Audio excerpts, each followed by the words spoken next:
الحمد لله وكفى وسلام على عباده الذين اصطفى أما بعد أعوذ بالله من الشيطان الرجيم بسم الله الرحمن الرحيم وكذلك جعلناكم أمة وسطا لتكونوا شهداء على الناس صدق الله العظيم عن أبي هريرة رضي الله تعالى عنه قال قال رسول الله صلى الله عليه وسلم لا عدوى ولا طيرة ولا هامة ولا سفر أو كما قال عليه الصلاة والسلام۔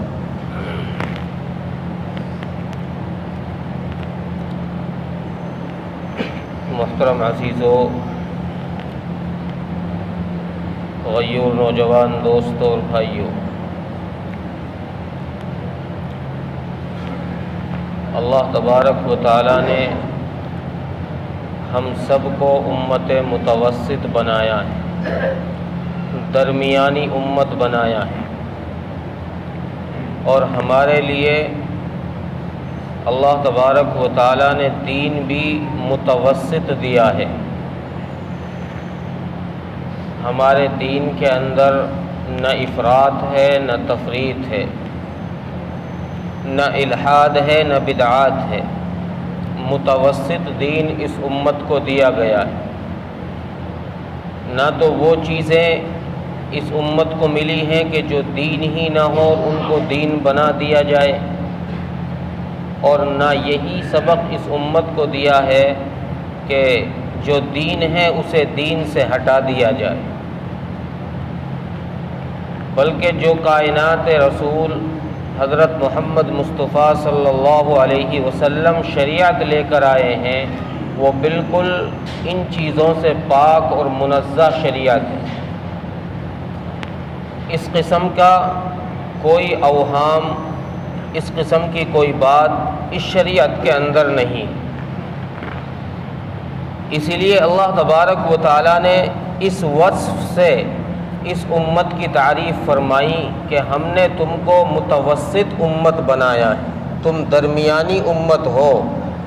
یہ ایک لقب، ایک وصف اللہ تبارک و تعالی نے اس امت کے لیے عطا فرمایا، اور رسول اللہ صلی اللہ علیہ وسلم نے بھی امت کو یہ پیغام دیا ہے۔ احادیث میں ان تمام چیزوں کی ممانعت آئی ہے کہ کوئی شخص بغیر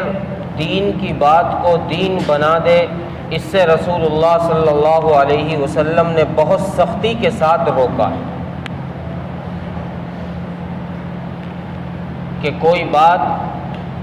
شریعت کی نہ ہو، نبی کی نہ ہو، اور اسے انسان نبی کی طرف منسوب کر دے کہ میرے نبی نے یہ فرمایا، میرے نبی نے یہ فرمایا، حالانکہ نبی سے وہ بات ثابت ہی نہیں ہے۔ کسی غیر ثابت شدہ بات کو نبی کی طرف منسوب کرنا، رسول اللہ صلی اللہ علیہ وسلم نے ارشاد فرمایا کہ یہ اپنا ٹھکانہ جہنم بنا لے۔ من کذب علیہ متعمدا فلیتبوأ مقعدہ من النار، حدیث کے الفاظ کہ جس نے جان بوجھ کر کوئی بات میری طرف ایسی منسوب کی کہ مجھ سے وہ ثابت نہیں ہے،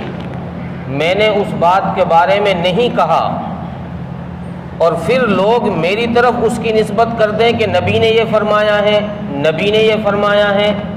اب تحقیق بہت ساری باتیں عوام میں ایسی مشہور و معروف ہیں کہ جن کا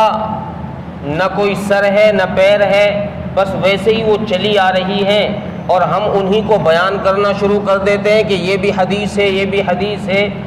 جب تک کسی حدیث کی تحقیق نہ ہو، اس کلام کو، اس بات کو حدیث کہنا اور میرے نبی کی طرف منسوب کرنا، اللہ کے نبی صلی اللہ علیہ وسلم نے ارشاد فرمایا کہ وہ اپنا ٹھکانہ جہنم میں بنا لے۔ فَلْيَتَبَوَّأْ مَقْعَدَهُ مِنَ النَّارِ، اس کا ٹھکانہ جہنم ہے جس نے جھوٹی بات میری طرف منسوب کر دی۔ اسی طرح کی باتوں میں کچھ باتیں اس ماہ مبارک کے متعلق عوام میں مشہور ہیں۔ یہ ماہ سفر چل رہا ہے اور اسلامی مہینوں میں یہ دوسرا مہینہ ہے۔ اس ماہ مبارک کے متعلق بھی بہت ساری چیزیں عوام میں مشہور و معروف ہیں۔ ایک بات تو یہ معروف ہے کہ یہ منحوس مہینہ ہے، یہ مہینہ منحوس ہے، اس میں نہ کوئی شادی کی جائے، اس میں نہ کوئی کاروبار شروع کیا جائے، اور یہاں تک عوام میں باتیں مشہور ہیں کہ اگر کسی خاتون کے، کسی عورت کے یہاں اس ماہ مبارک میں کوئی بچہ پیدا ہو گیا، حالانکہ بچے کی پیدائش پر عورت کا اور مرد کا کوئی اختیار نہیں ہے، یہ رب کے حکم سے ہو رہا ہے، کب ہو رہا ہے، کب ہوگا، کب نہیں ہوگا، یہ سب رب کا حکم ہے، رب کا اختیار ہے، لیکن عوام میں یہ بات مشہور ہے کہ ماہ سفر کے اندر اگر کسی عورت کے یہاں کوئی بچہ پیدا ہو گیا تو لوگ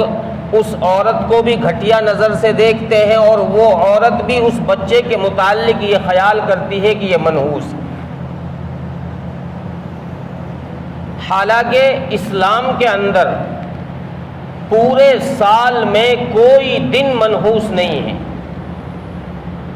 کوئی دن منحوس نہیں ہے۔ ہاں، دنوں میں کچھ دن برکت کے طور پر اضافی برکتوں والے ہیں کہ ان میں اور زیادہ برکتیں ہیں، لیکن شریعت نے کسی ایک دن بھی یہ نہیں فرمایا کہ یہ دن منحوس ہے، اس میں یہ کام نہ کیا جائے، یہ دن منحوس ہے، اس میں یہ کام نہ کیا جائے۔ ماہ سفر المظفر کے متعلق جو عوام الناس کے اندر یہ مشہور ہے کہ یہ منحوس مہینہ ہے، اس میں پہلی بات تو یہ عرض کر دوں کہ سفر کو سفر کہا کیوں جاتا ہے، ماہ سفر کو سفر کہا کیوں جاتا ہے، اس کی وجہ مفسر قرآن علامہ ابن کثیر رحمۃ اللہ علیہ نے تفسیر ابن کثیر کے اندر لکھی ہے کہ شروع سے ہی جو حرمت والے مہینے 4 تھے، ان میں 3 مہینے تو لگاتار تھے، ذوالقعدہ، ذوالحجہ اور محرم، ایک چوتھا مہینہ تھا رجب۔ جب ذوالقعدہ اور ذوالحجہ اور محرم یہ 3 مہینے ایسے تھے کہ ان میں عرب لوگ بھی جو مشرک تھے وہ بھی ان کی عظمت کی وجہ سے ان مہینوں میں جنگ و جدال نہیں کرتے تھے، حالانکہ عرب کے خون کے اندر جنگ و جدال تھا، وہ لوگ لڑنا ان کا ایک عام سا مشغلہ بن چکا تھا، ایک شوق تھا لڑائی ان کا۔ اس لیے آپ جو پرانی تاریخ کی کتابیں وہ اٹھائیں گے تو آپ کو ملے گا کہ فلاں قبیلے کی فلاں قبیلے سے جنگ چلتی رہی ہے، اس قبیلے کی اس قبیلے سے جنگ چلتی رہی ہے، ان کی خاندانوں کی جنگیں چلا کرتی تھی کئی پشتوں تک، وہ اس کو عیب نہیں سمجھتے تھے۔ اب جب 3 مہینے ان پر ایسے گزر جاتے کہ ان میں جنگ ہی نہیں ہوتی تھی، جب سفر کا مہینہ آتا تو یہ اپنے جنگ کی تیاری کے لیے اپنے گھروں سے نکل جاتے تھے۔ سفر کے معنی آتے ہیں خالی، اسی سے ہے صفر، زیرو جو ہوتا ہے وہ صفر بھی اسی سے سفر، وہ بھی خالی ہوتا ہے۔ تو چونکہ سارے عرب لوگ گھروں سے جنگ کے لیے نکل جاتے تھے، گھر پیچھے خالی رہ جاتے تھے، اس وجہ سے اس ماہ مبارک کا نام سفر رکھ دیا گیا۔ اب یہ منحوس ہے کہ نہیں، اس لیے اس کے ساتھ ایک لفظ اور جوڑا جاتا ہے جو وصفی نام ہے۔ مہینوں کے ساتھ کچھ نام تو مہینوں کے اصلی نام ہیں اور کچھ نام وہ ہیں جو وصفی نام ہیں، جیسے محرم الحرام، محرم نام ہے، الحرام یہ وصفی نام ہے، یعنی حرمت والا مہینہ، عظمت والا مہینہ۔ اسی طرح سفر کے ساتھ المظفر جوڑا گیا ہے، سفر المظفر پورا نام ہے اس ماہ مبارک کا، سفر المظفر۔ مظفر کہتے ہیں کامیابی کو، مظفر کے معنی آتے ہیں کامیابی۔ تو اس نام کو جوڑنے کے ساتھ پتہ یہ چلا، اشارہ یہ ملا کہ سفر کوئی منحوس مہینہ نہیں ہے، یہ تو کامیابی کا مہینہ ہے، یہ تو کامیابی کا مہینہ ہے، اس میں تم کوئی کام کرو گے تو اس میں برکت ہوگی۔ قبیلہ اسود ایک قبیلہ ہے، حضرت ابو ہریرہ رضی اللہ تعالیٰ عنہ کا قبیلہ، ایک روایت کے مطابق 70 آدمی اور ایک روایت کے مطابق 80 آدمی حضرت ابو ہریرہ رضی اللہ تعالیٰ عنہ کے قبیلے کے سفر میں اسی ماہ مبارک میں رسول اللہ صلی اللہ علیہ وسلم کے ہاتھ پر ایمان لے کر آئے، جن میں ابو ہریرہ رضی اللہ عنہ بھی شامل ہیں، اور ابو ہریرہ وہ ہستی ہیں صحابہ اکرام میں جو سب سے بڑے محدث ہیں، تقریباً 5200 روایات ابو ہریرہ رضی اللہ عنہ سے منقول ہیں، نبی کی 5200 حدیثیں، 5200 حدیثیں تقریباً ابو ہریرہ سے اکیلے سے منقول ہیں نبی کی، جو کتب احادیث میں موجود ہیں۔ اس لیے ابو ہریرہ رضی اللہ تعالیٰ عنہ جیسا جلیل القدر صحابی،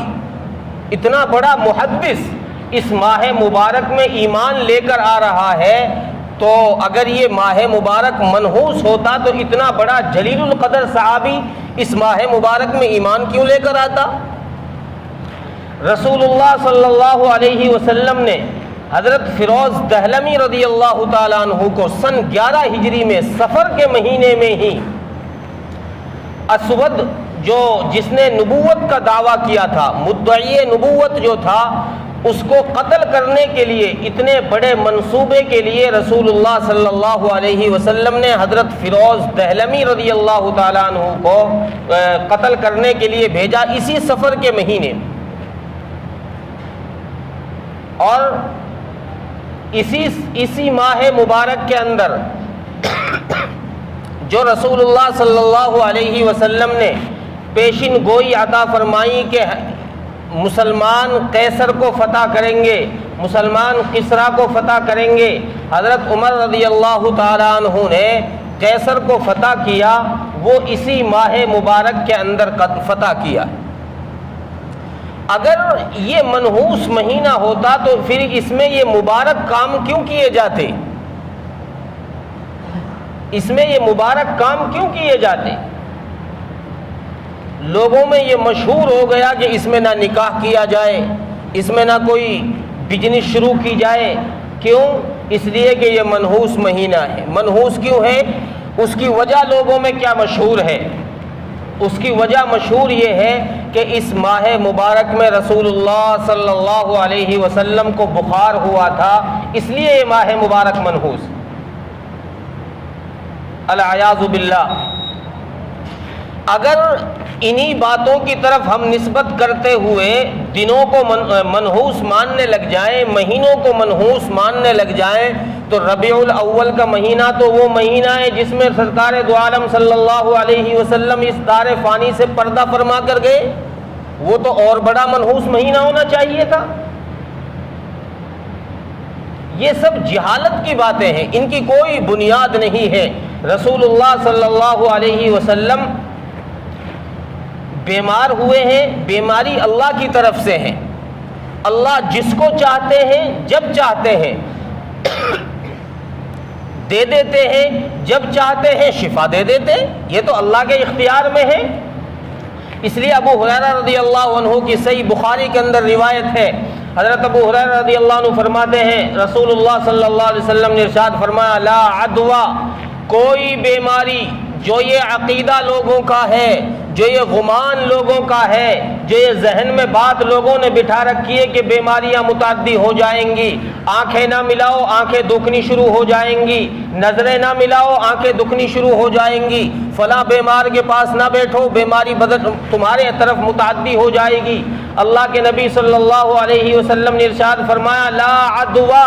بغیر اللہ کے حکم کے کوئی بیماری متعدی نہیں ہو سکتی، اس کی نفی فرما دی۔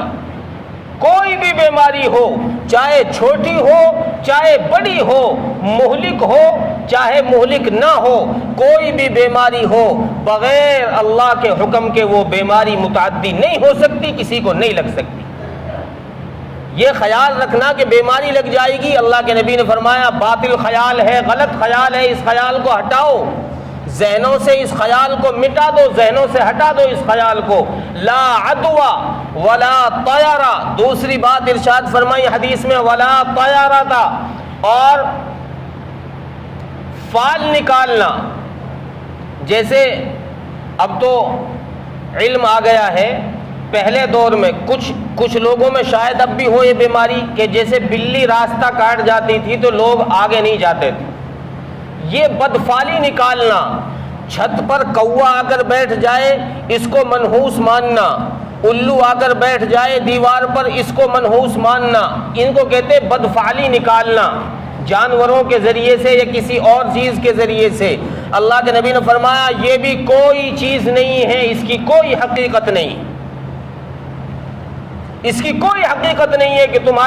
تمہاری چھت پر کوئی جانور آ کر بیٹھ جائے تم اس کو منحوس سمجھو کہ اب ہمارے یہاں کوئی پریشانی آئے گی، کوئی آفت کوئی مصیبت آئے گی، اب بلی راستہ کاٹ گئی آگے نہ جاؤ، آگے کوئی خطرہ ہو جائے گا۔ یہ ساری باتیں واہیات باتیں ہیں، سارے توہمات، ساری جہالت کی باتیں، ان سب کو چھوڑو۔ ولا طیرتا، یہ ساری بیکار باتیں ہیں، بیہودہ باتیں، ان سب کو ایک طرف ہٹا دو۔ تیسری بات ارشاد فرمائی ولا ہامتا، اور توہم پرستی۔ پہلے زمانے میں یہ تھا، زمانہ جاہلیت کے اندر اگر کوئی شخص کسی کو قتل کر دیتا تو جب تک مقتول کا بدلہ نہ لیا جاتا، مقتول کے وارث اس قاتل سے قصاص نہ لے لے، اس وقت تک ان لوگوں کا خیال یہ تھا کہ اس مقتول کی روح روزانہ ہمارے گھر آتی ہے اور ہم سے یہ کہتی ہے کہ مجھے خون پلاؤ، مجھے خون پلاؤ۔ یہ ان لوگوں کا عقیدہ تھا۔ اب بھی اگر کوئی اس طرح کا عقیدہ رکھے تو رسول اللہ صلی اللہ علیہ وسلم نے یہ سب خیالی باتیں ہیں، وہم کی باتیں ہیں، ان سے اپنے آپ کو دور رکھا جائے، ان سے بچا جائے، ان سے الگ رہا جائے۔ اور چوتھی بات ارشاد فرمائی ولا سفرا، اور سفر کے متعلق یہ خیال کرنا،